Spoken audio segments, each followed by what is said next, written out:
ओम नमः सिद्धेभ्यः। ओम नमः सिद्धेभ्यः। ओम नमः सिद्धेभ्यः। पर्व का आज एक चतुर्थ दिवस है। उत्तम शौच धर्म। शुचेर भावः शौचम। शुचिता का भाव शौच धर्म कहलाता है। शुचिता का अर्थ होता है निर्मलता, पवित्रता, संतोष। जीवन में शुचिता आती कैसे है? लोभ कषाय के अभाव में जीवन में शुचिता आती है। लोभ धातु का अर्थ होता है इच्छा करना, आकांक्षा करना। तृष्णा, लिप्सा, कांक्षा, स्पृहा, वांछा, आकांक्षा, काम, अभिलाषा, ये सारे लोभ के ही पर्यायवाची नाम हैं। लोभ के अनेक प्रकार होते हैं। एक धन का भी लोभ होता है, एक पुत्र परिवार का लोभ होता है, एक यश कीर्ति प्राप्त करने का लोभ होता है, एक यह जीवन का लोभ होता है कि मैं हमेशा जीता रहूं, मेरा कभी मरण ना हो पावे। एक परलोक में संपदा प्राप्ति का लोभ होता है कि परलोक में मुझे संपत्ति की प्राप्ति होवे। लोभी व्यक्ति की दशा अत्यंत विचित्र होती है। जहां लाहो तहां लोहो, लाहो लोहो पवड्ढई, दो मास कयम कज्जम, कोडी ये विनदिवट्ठियम। कहा है लोभ की तासीर ऐसी है, जहां लाभ हो तहां लोभ। जैसे जैसे लाभ होता है वैसे वैसे व्यक्ति का लोभ बढ़ता जाता है। जितना जितना लाभ उसको होता है उतने ही उतने लोभ की वृद्धि होती जाती है। कभी इसकी लोभ की आकांक्षा पूर्ण होती नहीं है। कहा है गोधन, गजधन, वाजधन और रतन धन खान, जब आवे संतोष धन, सब धन धूल समान। कहते हैं गोधन, गजधन, वाजधन, रतन धन और अनेक प्रकार के धन हुआ करते हैं, लेकिन इन धन की प्राप्ति में जीव अपने पूरे जीवन को समर्पित कर देता है, फिर भी जीवन में संतोष नहीं आ पाता है। लेकिन जिसके जीवन में जब संतोष धन आता है, संतोष के आते ही ये सारे धन उसके लिए धूल के समान मालूम पड़ते हैं।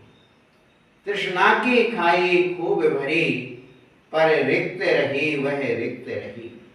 तृष्णा का गड्ढा इतना गहरा है कि उसमें तीनों लोगों की जितनी भी संपदा है वो सारी की सारी संपदा उस गड्ढे में डाल दी जाए, फिर भी वो गड्ढा पूर्ण भरने वाला नहीं है। लोभ की उत्पत्ति होती क्यों है? अविवेक के कारण, असंयम के कारण, प्रतिष्ठा की लालसा के कारण, भोगों की विलासता के कारण, दिखावा, प्रदर्शन, फैशन की जिंदगी के कारण व्यक्ति का लोभ सदैव बढ़ता रहता है। आचार्य भगवंत कहते हैं क्रोध कषाय प्रीति का नाश कर देती है, कोहो प्रेम पणासे, मानो विनय नाशनो। मान कषाय विनम्रता गुण का, विनय गुण का नाश कर देती है। माया मित्राणि नाशे ही, मायाचार छल कपट करने से मित्रता का नाश हो जाता है। लोहो सभ्य विनाशनो, लोभ कषाय संपूर्ण गुणों का नाश कर देती है। एक एक कषाय के माध्यम से एक एक गुण का नाश होता है, लेकिन लोभ कषाय जीव के संपूर्ण गुणों का नाश कर देती है। एक प्रसंग है, एक गोटे गांव जो कि बुंदेलखंड का एक स्थान है, जबलपुर के पास गोटे गांव। गोटे गांव का एक प्रसंग है। श्रीमान पंडित रतनलाल जी बेनाड़ा ने वो प्रसंग सुनाया था।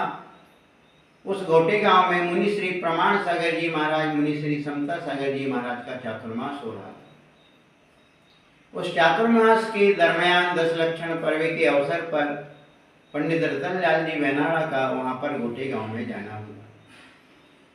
गोटे गांव धर्म संस्कारित नगरी थी, धर्म की प्रभावना वहां हुआ करती थी। सब लोग आकर के पूजा पाठ है, यथा योग प्रवचन आदि का पूरा पूरा लाभ मुनि संघ का लिया करते थे। एक दिन सुबह सुबह रतनलाल जी बेनाड़ा जी ने सुबह सुबह देखा कि 6 बजे व्यक्ति अपनी दुकान के सामने झाड़ू लगा रहा है और अपनी दुकान खोलने की तैयारी कर रहा है। वह व्यक्ति जैन ही था। उसने पंडित जी को जय जिनेंद्र बोला। पंडित जी ने भी जय जिनेंद्र किया और उस व्यक्ति से पूछा, भाई पर्व के दिन हैं, इतने सुबह सुबह झाड़ू लगाने की और दुकान खोलने की आवश्यकता क्या है? कहने लगे, पंडित जी को यदि सुबह सुबह से ग्राहक आ गया और कोई ग्राहक सुबह सुबह आता है, कुछ ना कुछ लाभ देकर के जाएगा ही। पंडित जी कहते आसपास सब जैन लोग ही यहाँ पर हैं, सब सुबह से पूजा पाठ करने जाते हैं। सुबह सुबह कौन व्यक्ति यहाँ पर तुमसे कुछ खरीदने के लिए आ रहा है? वो कहता, पंडित जी कुछ भरोसा नहीं है, कोई व्यक्ति सुबह सुबह नहीं कफन खरीदने के लिए आ जाएगा तो कम से कम मैं कफन तो बेच दूंगा। ये व्यक्ति की लोभ तृष्णा की एक चरम सीमा हुआ करती है। इसी को अनंतानुबंधी लोभ कहा जाता है कि व्यक्ति को यही चिंता है कि कोई ना कोई मरे और आकर के मेरा कफन खरीदे। इससे बड़ा लोभ और क्या हो सकता है? धर्म प्रेम बंधु, हमारे यहाँ पर ऐसे अनेक उदाहरण मिलते हैं। पंडित सदाशिवदास जी, पंडित बनारसी दास जी, इनके जीवन में ऐसा संतोष गुण था। पंडित सदाशिवदास जी के बारे में बतलाया जाता है कि वो राज दरबार में जाकर के अपनी सेवाएं दिया करते थे और जिनवानी की भी सेवा किया करते थे। खजांची ने पूछा, पंडित जी आपकी सेवाओं से हम बहुत संतुष्ट हैं, हम आपकी कुछ वेतन की वृद्धि करना चाहते हैं। पंडित जी ने वेतन की वृद्धि करने से मना कर दिया। समस्त कर्मचारियों के बीच में कहा जाता है कि सभी के वेतन की वृद्धि प्रति माह में 1-1 रुपये की वृद्धि की जाती है। पंडित जी को प्रति माह 2 रुपये की वृद्धि की जाती है। पंडित जी ने पीछे ही हाथ उठा करके मना कर दिया कि नहीं, मुझे वेतन वृद्धि नहीं चाहिए। खजांची समझते हैं कि शायद इनकी वेतन वृद्धि कम है। उन्होंने कहा 2 रुपये की जगह 4 रुपये आपकी वेतन वृद्धि की जाती है। उसमें भी पंडित जी ने हाथ हिला करके मना कर दिया कि नहीं, मेरे लिए वेतन वृद्धि नहीं चाहिए। खजांची पूछते हैं, फिर आप क्या चाहते हैं? पंडित जी कहते हैं, मैं इस समय सरस्वती सेवा कर रहा हूं। मैं रत्न कर्णक श्रावकाचार्य की भाषा वचन का टीका लिख रहा हूं।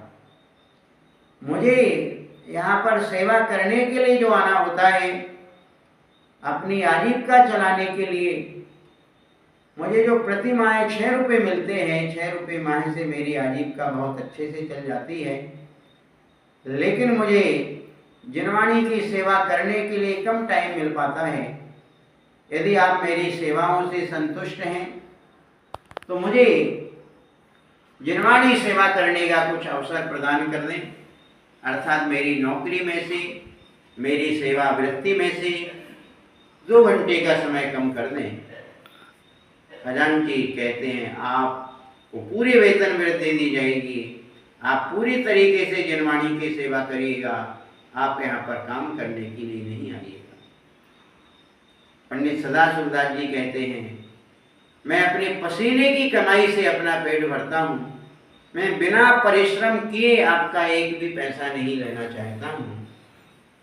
आप तो मेरे लिए 8 घंटे की जगह 6 घंटे मुझसे सेवा कराइए और 6 घंटे की सेवा का मेरे लिए पारिश्रमिक दीजिए और मैं 2 घंटे अपनी सरस्वती की सेवा करके, जनवाणी की सेवा करके अपने जीवन को धन्य करूँ। पूरी सभा के जो भी सभासद थे सभी बड़े प्रसन्न होते हैं और पंडित सदाशिवदास जी के लिए उनके यथायोग 2 घंटे की सेवा से मुक्त कर दिया जाता है। ऐसे ऐसे विद्वत वर्ग हमारे समाज में हुए हैं जिन्होंने पंडित बनारसी दास जी के बारे में उल्लेख मिलता है कि पंडित बनारसी दास जी के घर में चोर घुस जाता है, चोरी करता है, पूरा जो धन संपदा थी एकत्रित कर लेता है, पोटली बांध लेता है।